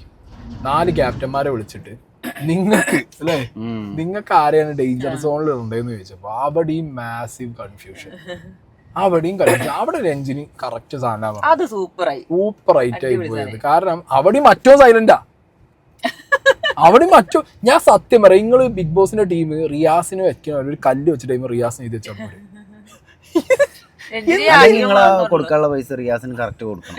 അല്ല എന്തോ പ്രശ്നം റിയാസിന് പറ്റിയിട്ടുണ്ട്. അല്ലെങ്കിൽ ഉച്ചക്ക് ഫുഡ് കിട്ടണില്ല, എന്തോ അവിടെ സംഭവിക്കുന്നുണ്ട്. ചെങ്ങായി ഞാൻ വിചാരിച്ചിരുന്ന ഇവനെന്തെങ്കിലും ചെറിയ പറയുന്നതാണ്. എവിടെ അവിടെയും പറഞ്ഞില്ല. അവിടെ രഞ്ജിനി ഹരിദാസ് കയറിയിട്ട് സ്കോർ ചെയ്ത്. പക്ഷെ ഇവരെന്താ പറയുക, ഇത് ശരിക്കും നല്ലതാ. കാരണം ഇത് കാണുന്ന ഇനി പോകുന്നവർക്കും കൂടി ഇതെന്താ പറയുക, നമ്മളൊക്കെ ബിഗ് ബോസ് പോണതിന് പിന്നെ ബാക്കി ബിഗ് ബോസ് സീസൺ കണ്ട് പ്രിപ്പയർ ആയിട്ട് ഇരിക്കുകയുള്ളൂ. ഇത് ഒന്ന് ആലോചിച്ച് നോക്കി, ഇനി ഇപ്പൊ ഓഡീഷൻ കഴിഞ്ഞിരിക്കുന്നവർ ഒരു അഗ്നി പരീക്ഷ കണ്ടിട്ട് ഒന്ന് ചാർജ് ആവും, ആ ഫീലിക്ക് എത്തും. അത് ചാടി വന്നപ്പോ ആ ഫീല് കയറും അവര്. പിന്നെ ഇനി പോകുന്ന ഇവരാണെങ്കിലും ഈ ഡോസ് ഇവിടുന്ന് കിട്ടിയിട്ടാ പോണേ. അവർക്കൊന്നും ഒന്നും കൂടിയും കുറച്ചും കൂടി ഒരു ടേസ്റ്റ് കിട്ടി ബിഗ് ബോസ്. സീസൺ എന്തായാലും കലക്കും. സീസൺ കലക്കണം. 6 പേര് എടുക്കും എനിക്ക് സംശയം. എനിക്ക് തോന്നുന്നില്ല 6 പേരുണ്ടോ. 6 പേരെടുത്താൽ നല്ലത്. 6 പേര് വരുമോ എന്നുള്ളത് നമുക്ക് കണ്ടറിയാം. ഓക്കെ. പിന്നെ എവിക്ഷന്റെ ടൈമായി. എവിക്ഷൻസിൽ എന്താ നിങ്ങൾക്ക് പറയാനുള്ളത്? What you feel like eviction? ആദ്യം തന്നെ മറ്റേ മേക്കപ്പ് ചേട്ടൻ എടുത്ത് കളഞ്ഞു. എനിക്ക് തീരെ അത് ഫെയർ ആയിട്ട് തോന്നിയില്ല. മൂപ്പര് ഒഴിവാക്കിയത്. കാരണം അല്ലേ എനിക്ക്, കാരണം മൂപ്പര് പല കാര്യങ്ങളൊക്കെ പറയാനൊക്കെ എനിക്ക് ബിഗ് ബോസിന് പറ്റിയ ഒരാളായിട്ട് തോന്നിയത്. മൂപ്പര് എന്താ പറയാ, ഒരു പക്ഷെ എന്തുകൊണ്ടാവും മൂപ്പര് ഒഴിവാക്കിയെന്നറിയോ? മൂപ്പരെ പോലെ ഏജ് കാറ്റഗറിയിൽ ഇനി ഇപ്പുറത്ത് വേറെ വരാൻ ആൾക്കാരുണ്ടാവും. സോ ആ ഏജ് പ്രോബ്ലം കൊണ്ടായിരിക്കണം മേ ബി ഇവരെന്ത് ചെയ്തത്. തുറന്ന് പറയാൻ പറ്റില്ലല്ലോ ചേട്ടാ ഈ ഏജിൽ കയറാൻ പറ്റില്ല പറയാൻ പറ്റില്ല എന്നുള്ളത് കൊണ്ടായിരിക്കും. അല്ല മൂപ്പര് ആ വാതിലിന് അവിടെ പോയി പറഞ്ഞത് കേട്ടില്ലേ, ഞാൻ ഇത് വേറെ ഓപ്പർച്യൂണിറ്റി പറയണ്ട, എന്റെ ബിഗ് ബോസ് കഴിഞ്ഞു ഞാൻ പോവാണ് പറഞ്ഞു മൂപ്പര്. മലരൊന്ന് നൈസായിട്ട് സമാധാനിപ്പിക്കാൻ നോക്കിയതാ, സാധനം കയ്യിൽ നിന്ന് പോയി. മൂപ്പര് അതിലും വലിയ തിരിച്ചു. അതൊക്കെ സ്ഥിരമായിട്ടുള്ള ഡയലോഗ് അല്ലേ, തുടക്കം ഇന്ന് കഴിഞ്ഞു, എന്റെ ബിഗ് ബോസ് കഴിഞ്ഞു പറഞ്ഞിട്ടാ മൂപ്പര് പോയെ. അത് മൂപ്പര് കൊള്ളായിരുന്നു കേട്ടോ. മൂപ്പര് അങ്ങനെ അതിലങ്ങനെ പോണ്ട ഒരാളായിട്ട് എനിക്ക് തോന്നിയില്ല. അതിലും വലുതാ നീണ്ട ചെക്കൻ പോയിരുന്നു. ഒന്നും ചെയ്തിട്ടില്ല. എന്ത് ചെയ്ത് ഓനാ ടാസ്കും തോൽപ്പിച്ചതാ. ഓനും ക്യാപ്റ്റനും മേ ബി ആ മെറ്റീരിയൽ ആസ് എ മെറ്റീരിയൽ അവിടെ കാണുന്നവർക്ക് ഇപ്പൊ ഒരു കഴിഞ്ഞ കൊല്ലത്തെ അർജുൻ വൈബ്, ഞങ്ങളുടെ സീസണിലെ അർജുൻ വൈബ് അങ്ങനെയൊക്കെ ഇവരതും ചിന്തിക്കൂടെ. സീരിയസ് ആയിട്ട് പറയാം, ഒരാളുടെ വെർബൽ കപ്പാസിറ്റി മാത്രമല്ല മൊത്തത്തിലുള്ള ലുക്സ്. ഇപ്പൊ നിങ്ങളൊരു കാര്യം ശ്രദ്ധിച്ചാൽ മതി, ഇപ്രാവശ്യം അഗ്നി പരീക്ഷയിൽ ഈ ചെക്കന്റെ കട്ട്സും റീൽസും കുറെ കൂടുതൽ ഇറങ്ങിയിട്ടുണ്ട്. ശ്രദ്ധിച്ചോ? ഇല്ലല്ലേ? ഞാൻ ഈ സ്ഥിരമായിട്ട് ഈ കണ്ടന്റ് കാരണം ഇതിനകത്ത് ഈ ചെക്കനെ ഭയങ്കരമായിട്ട് ഇവ ഒരു റീലിട്ട് അല്ല, അത് കട്ട്സും റീൽസും ഒക്കെ ആയിട്ട് ഇവൻ ഈ ക്രഷ് പോലത്തെ സാധനങ്ങൾ ഇപ്പോഴേ കയറ്റി തുടങ്ങിയിട്ടുണ്ട്. മനസ്സിലായോ? കൊറേ പേഴ്സണാലിറ്റി ഉണ്ടെന്നൊക്കെ. അപ്പൊ അങ്ങനത്തെ എലമെന്റ് വെച്ചിട്ടായിരിക്കും ഇവനെ നിർത്തിയിട്ട് എന്ത് ചെയ്തത്, വയസ്സായ അങ്ങനെ തട്ടി വിട്ടത്. പക്ഷെ ഒരാളോട് ഇമോഷണലി കണക്റ്റഡ് അല്ലായിരുന്നു പോയ ആൾക്കാർ അവിടെ ഏട്ടൻ ജയിച്ചൊക്കെ ആയിരുന്നു. അല്ല പിന്നെ ഞങ്ങളെ പെങ്ങളൂട്ടി പാസ് എന്ത് ചെയ്യുന്നു, ഫേമസ് അല്ലേ? എന്താ നിങ്ങൾക്ക് പറയാനുള്ളത്? കേരളത്തിലൊരു പെങ്ങളൂട്ടിനെ അതെ, അത് കേരളത്തിലെ പെങ്ങളൂട്ടി കഴിഞ്ഞപ്പോഴത്തേക്ക് വേറൊരാൾ ഒട്ടാൻ പോയിരുന്നു. തേഞ്ഞു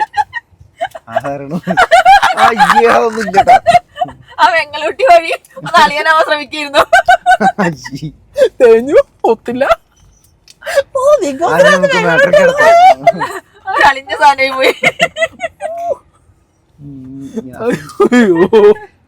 അതപ്പോ എനിക്ക് തോന്നുന്നു ഇതാണ് ആ ഫാക്ടേഴ്സ് തോന്നുന്നു. മൂപ്പരെ പുറത്താക്കിയതിന്റെ ഒരു ഫാക്ടർ എനിക്ക് അതാണ് തോന്നുന്നു.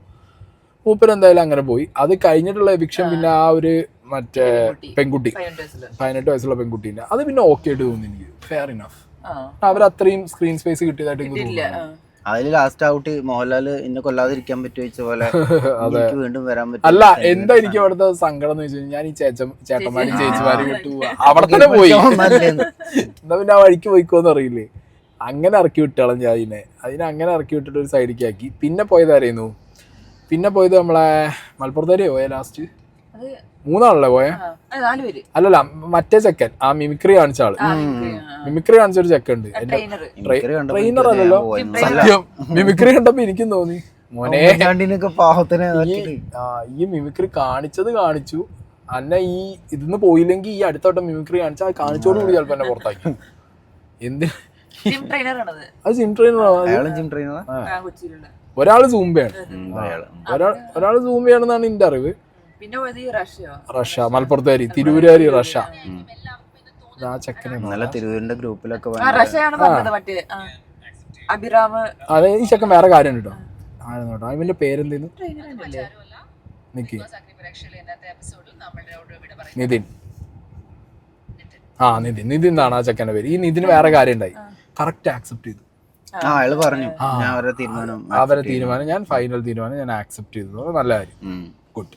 അങ്ങനെയാണ് ഒരു സ്പിരിറ്റ് നല്ലതാണ്. പക്ഷെ മറ്റേക്ക് തോന്നാത്തതിന്റെ റീസൺ അയാള് കുറച്ച് എഫേർട്ട് വരെയൊക്കെ ഇട്ടിട്ടുണ്ട്. മനസ്സിലായി, കുറച്ച് എഫേർട്ട് വരെയൊക്കെ ഇട്ടു എന്നുള്ളത് കൊണ്ടാണ് ആ വയസ്സായ മനുഷ്യന്. പിന്നെ അയാളെ മനസ്സിൽ വേറെ സാധനം ഉണ്ടാവും, എനിക്ക് ഈ വയസ്സായില്ല, ഇത് ഒരു ചാൻസ് അല്ലേ ഉള്ളൂ. കാരണം ഇവർക്കൊക്കെ ഇനി ഇയേഴ്സിന് എന്ത് ചെയ്യാൻ ട്രൈ ചെയ്യാൻ വരാൻ പോവാം. അയാൾക്ക് ഒരു ചാൻസ്, ലാസ്റ്റ് ചാൻസ് ആണ് അയാൾ. അയാള് ചിലപ്പോ അങ്ങനെയൊക്കെ ചിന്തിച്ചിട്ടുണ്ടാവും, ഞാൻ കുറച്ച് ഏജ് ആയതുകൊണ്ട്. അതിന്റെ ഇടയിൽ രഞ്ജിനി പറഞ്ഞ ഡയലോഗ് ഉണ്ട്, ചേട്ടന് 2 എപ്പിസോഡ് അഗ്നിപരീക്ഷ ഒരു മേക്കപ്പ് ആർട്ടിസ്റ്റ് ആയിട്ട് എല്ലാരും കണ്ടു. പൊന്നു രഞ്ജിനി, എത്ര മേക്കപ്പ് ആർട്ടിസ്റ്റ് ഇതിനിടയിൽ ഇതിൽ വന്നുപോയി, ആർക്കാ പണിയുള്ളേ ഒന്ന് പറഞ്ഞുതരും. ഞാൻ അത് പോട്ടെ, ബിഗ് ബോസ് കഴിഞ്ഞ് എത്ര ആർട്ടിസ്റ്റിന് എത്ര പണി കിട്ടിയിട്ടുണ്ട്. എന്നിട്ട് ഇരുന്ന് മോട്ടിവേറ്റ് ചെയ്യുക. 2 ദിവസത്തെ എപ്പിസോഡ് കൊണ്ട് ആ ചേട്ടന് ഇനി കേരളം മൊത്തം പണി കിട്ടുന്നു. രഞ്ജിനി വിളിക്കുക ചേട്ടനെ. ഞാനും അത് വിചാരിച്ചേ, ശരിക്കും രഞ്ജിനി അത് പറയണം. ഇനി രഞ്ജിനി ശരിക്കും ഒരു ഏതെങ്കിലും ഒരു അതാണ് ഉത്തരം വിചാരിച്ചത്. എന്റെ അടുത്ത മേക്കപ്പിന് ചേട്ടൻ വരും. ഓടിക്കുന്നു അവൻ നീ കൊണ്ടുപോണോ പോടും. ശരിക്കും ഞാനും എക്സ്പെക്ട് ചെയ്തതാണ് ആരെങ്കിലും ആ മനുഷ്യന് ഒരു വർക്ക് കൊടുക്കാന്നിട്ട് പറയുന്നുള്ളത്. ഇവര് നൈസായിട്ട് ബിഗ് ബോസിന്റെ 2 എപ്പിസോഡ് നിങ്ങളെ കേരളത്തിൽ എല്ലാവരും കണ്ടു, ഇനി നിരത്തി വിളിയാവുന്നു. പിന്നെ ഇവിടെ 60, 70, 80, 100 ദിവസം ഒന്നും അവർക്ക് പണി കിട്ടുന്നില്ല. എന്നിട്ടാണ് ഇവർക്ക് ഇനി പണി കിട്ടുക. വെറുതെ വാഗ്ദാനം കൊടുക്കുക, ഒരു ആവശ്യമുള്ളത് വാഗ്ദാനം കൊടുക്കുക. എന്തിനാണ് അതിന്റെ ആവശ്യം? അത് കഴിഞ്ഞിട്ട് പിന്നെ നിതിൻ പോയി കഴിഞ്ഞിട്ട് റഷ്യ പോയത് ഒരു കുഴപ്പമില്ല, വലിയ ഇമ്പാക്ട് ഒന്നും ഉണ്ടായില്ല. ഞാൻ പോവാണെങ്കിൽ കാരണം ക്യാപ്റ്റൻ ആണെന്ന് അങ്ങനെ പറഞ്ഞിട്ട് പോയിക്കുക. അത് അതൊക്കെ എന്ന് പറഞ്ഞാൽ പിന്നെ ക്യാപ്റ്റനായി ചൂസ് ചെയ്യേണ്ട കാര്യം ഉണ്ടായിരുന്നു അല്ലേ? അല്ലെങ്കിൽ കൃത്യമായിട്ട് ആ സമയത്ത് ഒപ്പോസ് ചെയ്യേണ്ട ഒരു ആവശ്യം ഉണ്ടായിരുന്നു. അതും ചെയ്തില്ല, അതിനൊന്നുമില്ല. മറ്റേ ചെക്കൻ അവിടെ നിന്ന് പറഞ്ഞുകൊണ്ട് മാത്രം കഴിച്ചില്ലായതാ. ഒരുത്തൻ സേവ് ആയല്ലോ അതിന്റെ ഇടയിൽ, നടുവിൽ നിന്ന് രണ്ട് പെണ്ണുങ്ങളുടെ ഇടയിൽ നിന്ന് ഒരുത്തൻ സേവ് ആയല്ലോ. ഓനത് പറഞ്ഞുകൊണ്ട് മാത്രം സേവ് ആയതാ, ഇല്ലെങ്കിൽ ചിലപ്പോൾ റഷ്യക്ക് വരെ ഓനെ ഇത് പോകും. വർത്താനം പറഞ്ഞുകൊണ്ട് മാത്രം കഴിച്ചില്ലായതോന്നുണ്ട്, ഇല്ലെങ്കിൽ ഓൻ പെട്ടുപോയിരുന്നു. അപ്പോഴെങ്കിലും റിയാസ് ഒന്ന് വായ തുറന്നു, ഏത് ഞാൻ ഇത്രയും എലിമിനേറ്റ് ചെയ്തു, ഞാൻ ഒരാളെ സേവ് ആക്കട്ടെ. ഓ ഇതെന്താ പറയാ, ഈ റിയാസ് എത്ര വട്ടം വായ ഉറക്കണം എന്നുള്ളത് അതോടെ പറയാൻ പറ്റാത്ത അതാണ് പറയാൻ പറ്റില്ല. വരും എപ്പിസോഡുകളിൽ ഇനി അത് ആരാരോട് അടിക്കുക എന്നുള്ളത് അറിയില്ലല്ലോ നമുക്ക് തമ്മിൽ. അതിനുള്ള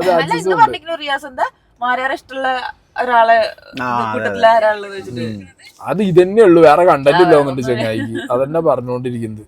അപ്പൊ അങ്ങനെ എലിമിനേഷൻസും പരിപാടിയൊക്കെ കഴിഞ്ഞു. ആൻഡ് എലിമിനേഷൻസിലും ഞാൻ പറഞ്ഞല്ലോ, നമുക്കൊക്കെ ഫെയർ ആയിട്ടുള്ള എലിമിനേഷൻസ് പോകാം, അൺഫെയർ ആയിട്ടുള്ള എലിമിനേഷൻസ് പോകാം. Because end of the day അവർക്ക് കൊടുത്തിട്ടുള്ള പണി, അവർ ജഡ്ജസ് എന്ന് പറഞ്ഞിട്ട് അവർക്ക് കൊടുത്തിട്ടുള്ള പണി എവിക്റ്റ് ചെയ്യുക എന്നുള്ളത് തന്നെയാണ്. ഓക്കെ, അത് എല്ലാ രീതിയിലും ഭംഗിയായി ചെയ്യില്ല എന്നുള്ളതാണ്. അതാണ് രസം. 100ൽ 100 നമ്മളെ സംതൃപ്തിപ്പെടുത്തുന്നത് പോലെ അവരത് ചെയ്യണമെന്നില്ല. അവർക്ക് അവരെ തോന്നിയ ഇഷ്ടങ്ങൾ ഉണ്ടാവും, ആ മൊമെന്റിൽ അവർക്ക് അവരുടെയുള്ള അജണ്ടകൾ ഉണ്ടാവും. ഇപ്പോൾ ഒരു ജഡ്ജ് എന്നുള്ള നിലയ്ക്ക് ചിലപ്പോൾ ഒരാൾക്ക് ഒരു പേഴ്സണലി ഒരു കണ്ടസ്റ്റന്റിന്റെ താല്പര്യം ഇല്ലെങ്കിൽ ആ ജഡ്ജ് ബാക്കി 2 ആളോട് കൺവിൻസ് ചെയ്ത് ആ കണ്ടസ്റ്റന്റിനെ പുറത്താക്കും. അതിനിപ്പോൾ ഇവിടെ കൊടി പിടിച്ച് സമരം ചെയ്തിട്ടുള്ള കാര്യമുണ്ട്, നോ യൂസ്. കാരണം അവർക്ക് ആ പവർ ജഡ്ജ് എന്ന് പറഞ്ഞ് കൊടുത്തത് അതാണ്. ഇനിയിപ്പോൾ എനിക്ക് തോന്നുന്നത് ഇത് ഷോർട്ട് ലിസ്റ്റ് ചെയ്ത് ലാസ്റ്റ് ഒരു ഫൈനൽ 10 അങ്ങനെയൊക്കെ വരുമ്പോൾ ചിലപ്പോൾ വോട്ടിംഗ് ഉണ്ടാവും. അപ്പൊ പിന്നെ ഇതുണ്ടാവില്ല. ഇത് ഞാൻ ഒരിക്കലും പറഞ്ഞിട്ടുണ്ട് ഇവരാണ്, നിങ്ങൾക്ക് തോന്നുന്നുണ്ടോ? വോട്ടിംഗ് ഉണ്ടാവും, എന്തായാലും വോട്ടിംഗ് ഉണ്ടാവും. കാരണം ജഡ്ജസ് മാറി വോട്ടിംഗ് വരും. വോട്ടിംഗ് ഇല്ലാത്ത പരിപാടിയില്ല. വോട്ടിങ്ങിലെ ഇതിന്റെ ഫ്ലോ ഞാൻ പറഞ്ഞത് എങ്ങനെയായിരിക്കും. മിക്കവാറും ലാസ്റ്റ് ഒരു ഫൈനൽ 5 or 6 വരും, അല്ലെങ്കിൽ 10 വരും. വന്നിട്ട് എല്ലാരെയും കൂടി ഫിനാലേനെ സ്റ്റേജ് മേൽ കയറ്റും വിത്ത് ദിസ് ജഡ്ജസ്. എന്നിട്ട് അവിടുന്ന് വോട്ടിംഗ് കാണിക്കും. ഇതായത് അഗ്നിപരീക്ഷന്റെ ഗ്രാൻഡ് ഫിനാലെ 10 കഴിഞ്ഞാൽ പിന്നെ ബിഗ് ബോസ് ആയിരിക്കും കാര്യം നോക്കണ്ടാവും. അല്ല, ഇവരെന്നെ ഫിനാലെ വരെ നോക്കും. ഫിനാലെ ദിവസം വിന്നറെ പ്രഖ്യാപിക്കില്ല, മനസ്സിലായോ? ഫിനാലേക്ക് കുറച്ച് ആൾക്കാരെ സെലക്ട് ചെയ്യും. ഫിനാലെ എന്ന് പറഞ്ഞ സാധനം വെച്ച് കുറച്ച് ആൾക്കാരെ സെലക്ട് ചെയ്യും. ഫിനാലെ നടക്കുന്ന അഗ്നിപരീക്ഷന്റെ ഫിനാലയില് വിന്നേഴ്സ് ഫിനാലെ ഉണ്ടാവും. പിന്നെ ഇതിലും ഒരാളെ സെലക്ട് ചെയ്യണ്ടേ. അഗ്നിപരീക്ഷന്റെ ഫിനാലെ ഗ്രാൻഡ് ഓപ്പണിങ്ങിന്റെ അന്നായിരിക്കും. ഗ്രാൻഡ് ഓപ്പണിങ്ങിന്റെ അന്ന് ലാലേട്ടൻ ഫസ്റ്റ് കയറ്റി വിടാൻ പോണ കണ്ടസ്റ്റൻസ് മിക്കവാറും ഇതിലെ ഫിനാലയിൽ ജയിച്ച ആൾക്കാരായിരിക്കും. ആ ഫിനാലെ വരെ എത്തി ജയിക്കുന്നവർക്ക് ലാലേട്ടന്റെ കയ്യും പിടിച്ചിട്ട് എന്താ ചെയ്യാ, കെട്ടിപ്പിടിച്ച് കയറി പോകാൻ പറ്റും. അങ്ങനെ ആയിരിക്കും. ആദ്യം ഒരു 4 ആളൊക്കെ സുഖമായിട്ട് എന്ത് 2 ആൾ കൂടെ വേണോ അങ്ങനെ വിളിക്കാന്നൊക്കെ പറയും. 4 or 5 എത്ര പോണേ നമുക്ക് അറിയാൻ പാടില്ല. എന്താണെങ്കിലും അത് വോട്ടിങ്ങിലും ആയിരിക്കും. അത് ജനങ്ങൾ വോട്ട് കൊണ്ട് വരിക. അതൊരിക്കലും അഖിൽമാരോ രഞ്ജിനി ഹരിദാസോ റിയാസോ സെലക്ട് ചെയ്യുന്നതായിരിക്കില്ല. കാരണം ഷോന്റെ ഫോർമാറ്റ് ആയല്ലോ. പക്ഷെ അവരുടെ അഡ്വാൻറ്റേജ് ഒന്ന് ആലോചിച്ച് നോക്കി. ഈ സാധനം എന്ന് തീരും? സെപ്റ്റംബറിലല്ലേ? അല്ല, ഇതിപ്പോ തുടങ്ങിയിട്ട് 30 ദിവസം 3 ആയി. ഇതെന്നാ തുടങ്ങിയേ? 15 തുടങ്ങി. അപ്പൊ എനിക്ക് തോന്നുന്നത് വോട്ടിംഗ് ആണെങ്കിൽ മിനിമം ഒരു 3-4 ദിവസം വോട്ട് ചെയ്യണമെങ്കിലും ഒരാഴ്ചയെങ്കിലും കിട്ടും. വോട്ടിംഗ് ആണെങ്കിൽ ഒരാഴ്ചയെങ്കിലും കിട്ടും. അല്ല, അങ്ങനെയാണ് വോട്ടിംഗ് ആവും. വോട്ടിംഗ് ഫോർമാറ്റ് വോട്ടിംഗ് തന്നെ ആയിരിക്കും. വോട്ടിംഗ് ആണെങ്കിൽ നിങ്ങൾ അഡ്വാൻറ്റേജ് ആലോചിച്ച് നോക്കി. ആദ്യമായിട്ട് ഹൗസ് കയറുമ്പോ എങ്ങനെ പോയാലും അഗ്നിപരീക്ഷയ്ക്ക് ഒരു വോട്ട് ബാങ്ക് കിട്ടുന്നു. പിന്നെ ആദ്യം ഉണ്ടാക്കി ഇപ്പൊ ഒരാള് ബിഗ് ബോസ് കയറുന്നതിന് മുന്നേ PR കൊടുത്തിട്ട് ഒരു വോട്ട് ബാങ്ക് ഉണ്ടാക്കി വെച്ചിട്ട് കയറുന്ന ഒരാളുടെ അത്രയും വോട്ട് ബാങ്ക് ഇതിൽ ജയിച്ച് കയറുന്ന ആൾക്കാരില്ലേ? ആ ജെനുവിൻ വോട്ട് ബാങ്ക് പോയി. മറ്റേത് കാശ് കൊടുത്തിട്ട് വോട്ട് ബാങ്ക് ഉണ്ടാക്കണം. അല്ലെങ്കിൽ അയാളുടെ social media followers vote bank ആവണം. മാത്രമല്ല അയാൾ പെർഫോം ചെയ്തില്ലെങ്കിൽ അത് കുറയാനൊക്കെ ചാൻസ്. ഇതാവുമ്പോ അങ്ങനെ ഉണ്ടാവില്ല. ആ ഫിക്സ് ആയിട്ട് അവിടെ അതങ്ങനെ നിൽക്കും ആ സാധനം. അപ്പൊ അത് ഭയങ്കര അഡ്വാൻറ്റേജ് ആണ്. ഇതിൽ ജയിച്ച് കയറുന്ന ആൾക്കാർക്ക് ആ വോട്ട് ബാങ്ക് ഭയങ്കര യൂസ് ചെയ്യാൻ പറ്റിയ നന്നായി പെർഫോം ചെയ്യുന്ന ആൾക്കാർക്ക് നല്ല സുഖമായിരിക്കും. നല്ല, കാരണം ആദ്യം ആൾക്കാർ കണ്ടു. മാത്രല്ല ആ മറ്റേ വരുന്ന ആദ്യം കയറി കഴിഞ്ഞ ആൾക്കാർ അവർക്ക് പേടിയാ. കാരണം എന്താ, അവര് ഇത്ര ദിവസം അഗ്നിപരീക്ഷ പുറത്തുനിന്ന് കാണുകയല്ലേ. കളി കണ്ടിട്ട് വരുന്ന ആൾക്കാർ. അതായത് പണ്ടത്തെ പോലെ ഒരു കോമണർ കാറ്റഗറിയിൽ വന്ന ആൾക്കാരോട് അടുത്തവർക്ക് പുച്ഛിക്കാൻ അല്ലെങ്കിൽ പുച്ഛം ഉണ്ടാവുക. കഴിഞ്ഞല്ല അനീഷിനൊക്കെ എന്താ പറ്റിയത്? അനീഷിനോടൊക്കെ ഒരു പുച്ഛം ഉണ്ടായിരുന്നു. ഞങ്ങളെ സീസണിലാണെങ്കിലും കോമണർ ആയിട്ട് വന്നവരോട് ബാക്കിയുള്ളവർക്ക് ചെറിയൊരു പുച്ഛം ഉണ്ടായിരുന്നു. ഇപ്രാവശ്യം പുച്ഛിക്കാൻ പോയാ ഞാൻ 6 ആളാണെങ്കിൽ ആ 6 ആളും സെലിബ്രിറ്റീസ് ആയിട്ടാ കയറി. മാത്രല്ല 6 ആള് കേറിയ ബിഗ് ബോസ് ഹൗസിനകത്ത് ആദ്യം തന്നെ ഒരു ഗ്രൂപ്പ് ഉണ്ട്. 6 ആളെ ഗ്രൂപ്പ് ഒരു ഗ്രൂപ്പ് ഉണ്ട് അവിടെ. ഇതിനുള്ളിൽ എത്ര അടി ഉണ്ടാക്കിയാലും അവര് ഒരുമിച്ചായിരിക്കും കേറുമ്പോ. അപ്പൊ ഇവര് നേരിടാൻ പോണത് ആ ഗ്രൂപ്പിനെ ആയിരിക്കും. അഡ്വാൻറ്റേജ് ആണ് മക്കളെ. സാധനം സെറ്റാണ് അല്ലേ? അവരെ ഒരു കണക്ഷനും അവർക്ക് എല്ലാ കാര്യങ്ങളും സെറ്റ് ആയിട്ടുണ്ടാവും. സെറ്റ് ആയിട്ടല്ലേ കേറുന്നത്. കഴിഞ്ഞ ഒരാളുണ്ടായിരുന്നുള്ളൂ കോമണർ ആയിട്ട്. എന്താ ഒറ്റയ്ക്ക് നിന്നിട്ടാണല്ലോ കളിച്ചത്. അപ്പൊ ഇതിപ്പോ ഗ്രൂപ്പായിട്ട് നിൽക്കുമ്പോ ഒരു ഇതുണ്ട്. അപ്പൊ ഇനി ഒറ്റപ്പെടൽ പരിപാടി ഉണ്ടാവില്ല അല്ലേ? അല്ല, ഒറ്റപ്പെടൽ എല്ലാ സീസണിലും കുറെ കുണുമോളുകൾ വരും. അതുണ്ടാവുമല്ലോ. കുണുമോളുകൾ ഇഷ്ടം പോലെ ഉണ്ടാവും. ഒറ്റപ്പെടാൻ വേണ്ടി PR കൊടുത്ത് കയറുന്ന കുണുമോൾസിനെ നിങ്ങൾക്ക് ഇനിയും കാണാൻ പറ്റും. മിനു വരണോ അതൊന്നും പറയാൻ പറ്റില്ല. അങ്ങനെയും സാധിക്കാലോ. എനിക്ക് ആരും വേണ്ട, ഞാൻ തന്നെയാണ്. അതല്ല, ബിഗ് ബോസ് ഇറങ്ങുമ്പോ ബിഗ് ബോസിന്റെ ടീം പുറത്തിരുന്ന ശല്യം ഉണ്ടാക്കും. ഇവനെ പിടിച്ച് 100 ദിവസം ഭാഗത്ത് എടുക്കട്ടെ. അതാണ് നല്ലത്. എന്നാ പിന്നെ PR പ്രശ്നം തീർന്നു കിട്ടുമല്ലോ. അങ്ങനെ പിടിച്ച് ഉള്ളിൽ കയറ്റി പോകും. അത് പറയാൻ പാടില്ല. ഓക്കെ, അപ്പോ പൊളിറ്റിക്സ് തന്നെയാണ് ഇപ്രാവശ്യത്തെ തീം എന്നുള്ളതാണ്. ഡിബേറ്റ് പൊളിറ്റിക്സ്, അതായത് അതിനകത്ത് തന്നെ ഒരു പൊളിറ്റിക്കൽ സാധനം ഉണ്ടാക്കിയിട്ട് ഉള്ള സെറ്റപ്പിലായിരിക്കും പോണത്. വരുന്ന കണ്ടസ്റ്റൻസ് ആരാന്ന് നമുക്കറിയില്ല. നമുക്ക് എന്താണെങ്കിലും ഇവരുടെ ഒരു മൂഡ് മനസ്സിലായി. ഇപ്പോഴുള്ള കണ്ടസ്റ്റൻസിന്റെ മൂഡ് മനസ്സിലായി. ആരും അത്ര കുറഞ്ഞൂരും ഈ 40 ആളെ സെലക്ഷൻ തന്നെ അടിപൊളി അല്ലേ? 40 ആള് അത്യാവശ്യം ഓക്കെ ആയിട്ടുള്ള ആൾക്കാരാണോ? എന്താ തോന്നുന്നത് അറിയോ? എവിടേക്കോ കുറച്ച് ആളുകള് ഒരു പക്കാ കോമണേഴ്സ് ഉണ്ട്. ഒരു ഭയങ്കര കോമണർ. അതായത് അവരൊന്നും ഈ പറഞ്ഞ പോലെ അത്ര സോഷ്യൽ മീഡിയനോട് എക്സ്പോസ്ഡ് അല്ല, കണ്ടന്റുകളോട് എക്സ്പോസ്ഡ് അല്ല. അങ്ങനത്തെ ആൾക്കാരുണ്ട്. അല്ലാത്തവർക്ക് നല്ല അഡ്വാൻറ്റേജ് ഉണ്ട്. ഇപ്പൊ തന്നെ നോക്കി നിങ്ങൾ സോഷ്യൽ മീഡിയ തുറന്നു കഴിഞ്ഞാൽ ഓബിയസ്ലി ഇൻസ്റ്റാഗ്രാമിലൊക്കെ ഇവരൊക്കെ വീഡിയോസ് ഇടുന്നുണ്ട്. കുറെ ആൾക്കാർ. എന്റെ ഡൗട്ട് ഉണ്ട്, ഈ വീഡിയോ ഇട്ടവരൊക്കെ പുറത്തായാലാണ് എലിമിനേറ്റ് ആയവരാണോ? ഓബിയസ്ലി ഇതിനകത്ത് ഇപ്പോ ഷൂട്ടിന് നിൽക്കുന്ന ഫിനാലെ കഴിഞ്ഞവർക്ക് സോഷ്യൽ മീഡിയ ഉപയോഗിക്കാൻ പറ്റില്ല എന്നുള്ളത് തന്നെയാണ് അതിന്റെ ടേംസ് ആൻഡ് കണ്ടീഷൻസ് എനിക്ക് തോന്നുന്നുണ്ട്.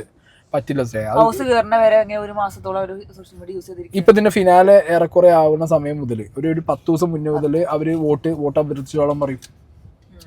അങ്ങനെയാവാലോ. ഫോർമാറ്റ് നമുക്ക് മനസ്സിലായി വരുന്നുള്ളൂ. ലെറ്റ്സ് സീ എന്താ പരിപാടികൾ എന്നുള്ളത്. സോ അഗ്നിപരീക്ഷ ഇനി നാളെ ഈ 12 മണിക്ക് ആയതുകൊണ്ട് ഇതിന്റെ നട്ടപ്പാതിര വീഡിയോ മൊത്തം ഇതിന്റെ മുകളിൽ പോകാനുള്ളൂ. ഉറക്കം പോയിരിക്കുക. അല്ലെങ്കിൽ ഉറക്കൊന്നുമില്ല, പോകാൻ മാത്രം ഉറക്കുള്ളൂ. അപ്പോൾ ഓക്കെ ഗൈസ്, പരിപാടികൾ നിർത്തുന്നു. ഇനി നമുക്കൊരു പവർ വരണമെങ്കിൽ ആലേട്ടം വരണം. പാട്ടും കേൾക്കണം. ഈ പാട്ട് ഒരുമാതിരി ഇന്നലെ അഖിൽമാരാര് വിളിച്ച സമയത്ത് അതാ പറഞ്ഞത് എങ്ങനെയോട് അത് ഇനി അത് വിളിച്ച കാര്യം പറഞ്ഞ പ്രശ്നം ഇല്ല. എന്നെ വിളിച്ചിട്ടില്ല. അല്ല അഖിലിനെ ഞാൻ വിളിച്ചിട്ടില്ല, ഞാൻ സംസാരിച്ചിട്ടില്ല. അല്ല ആരുമല്ല. അല്ല പാട്ട് ഭയങ്കര സുഖല്ലേ, പാട്ടൊരു സുഖമല്ല, പാട്ടിന് എന്തൊക്കെയോ ഒരു പോരാ, പാട്ട് കുറച്ചും കൂടി പഞ്ചാണ്. പിന്നെ എന്തെങ്കിലും വഴി ഉണ്ടെന്നുണ്ടെങ്കിൽ റെനീഷനെ അപ്പുറത്തും രഞ്ജനീനെ അപ്പുറത്തും നിർത്താൻ പറ്റില്ല. രഞ്ജന അവിടെ കൊടുത്തിട്ട് ചെയ്യാൻ പറ്റുന്നൊക്കെ ചെയ്യുന്നുണ്ട്. രഞ്ജനീനെ എങ്ങനെയെങ്കിലും നിങ്ങൾ മറ്റേ അല്ലേ ആങ്കറിങ് ആക്കിയിട്ട് റെനീഷ അപ്പുറത്ത് ജഡ്ജ് ആയിക്കോട്ടെ. റെനീഷ ജഡ്ജ് ആയാൽ നന്നാവും, പറയാൻ പറ്റൂല. റെനീഷയ്ക്ക് ആ ഒരു കളം പിടിക്കാത്തോണ്ടുള്ള വിഷയമാണ്. ചിലപ്പോൾ ഇപ്പുറത്ത് വന്നിരുന്നാൽ സൂപ്പറാവും. അപ്പൊ അതൊന്നും വേണമെങ്കിൽ സ്വൈപ്പ് ചെയ്ത് നോക്കാം. അയ്യോ വളരെ ഷൂട്ട് കഴിഞ്ഞ സാധനത്തിന് നമ്മൾ എന്താ പറഞ്ഞിട്ടുണ്ട്, എല്ലാം കഴിഞ്ഞിട്ടുണ്ട്, എല്ലാം കഴിഞ്ഞിട്ടുണ്ട്. പിന്നെ കഴിയാതെ പിന്നെ ടെലികാസ്റ്റ് ചെയ്യില്ല അവര്. കഴിഞ്ഞിട്ടുണ്ടാവും. ഈ 30 ദിവസം ഷൂട്ട് ചെയ്യാൻ 10 ദിവസം പോരാ. 10 ദിവസത്തിന്റെ ആവശ്യമില്ല. മിക്ക ഷൂട്ടൊക്കെ കഴിഞ്ഞിരിക്കും. അവള് പറഞ്ഞിട്ട് കാര്യമൊന്നുമില്ല, വേറെ സംഗതി. അപ്പൊ ഈ സെലക്ട് ആയ ആൾക്കാരൊക്കെ എവിടെ ഇരിക്കുക? അവരെ വീട്ടിലിരിക്കും. അവരൊക്കെ അറിഞ്ഞിരിക്കില്ല. നിങ്ങളെന്താ വിചാരിച്ചു ഇതിന് എല്ലാത്തിനും കൂടി പിടിച്ചിട്ട് ചെന്നൈയിൽ ഞങ്ങളെ കൊണ്ടുപോയിട്ട് അതിൽ ഹോട്ടലിട്ട് പൂട്ടുന്നു? ഇവരൊക്കെ തടിയൊക്കെ കുറഞ്ഞ് ജയിലൊക്കെ ഇട്ട് ഇങ്ങനെ ഇരിക്കുന്നുണ്ടാവും. അങ്ങനെയൊക്കെ ഇട്ടിട്ട് വായൊക്കെ പൂട്ടി ആരോട് തോന്നുന്നു പറയുന്നുണ്ട്. വീട്ടിൽ നിന്ന് പോയതാ, എന്താ മോനെ പിടിച്ചോണ്ട് പോയി ബിഗ് ബോസിന്റെ ആൾക്കാർ. ബിഗ് ബോസ് സീസൺ തുടങ്ങുമ്പോ മുടിയൊക്കെ നീട്ടി താടിയൊക്കെ വെച്ചിട്ട് വരുന്ന ആൾക്കാര് നമ്പറൊക്കെ ഇട്ടിട്ട് ടീഷർട്ടൊക്കെ ഇട്ടിട്ട് പിടിച്ചോണ്ട് പോയിട്ട് ഇപ്പഴാ പുറത്ത് വിട്ടു. ആലേട്ടാ എനിക്ക് എന്തെങ്കിലും തിന്നാൻ തരും ഇതൊക്കെ ഉറക്കണ ഒരു സ്റ്റേജ്. എല്ലാവർക്കും ബിഗ് ബോസ് 90 ദിവസമാണ്, 100 ദിവസമാണ്. എനിക്ക് 130 ദിവസം. ഞാൻ 130 ദിവസം തിന്നത്. അല്ല അങ്ങനെ കേട്ടോ, അഗ്നിപരീക്ഷ ഒരാൾ ജയിച്ച അയാള് ആദ്യമായിട്ട് 130 ദിവസം കളിച്ച് ജയിച്ച വിന്നറാവും. അങ്ങനെ സാധനം ഉണ്ട് ഇതിനകത്ത്. അപ്പൊ അടിപൊളിയാണ്. Okay bye.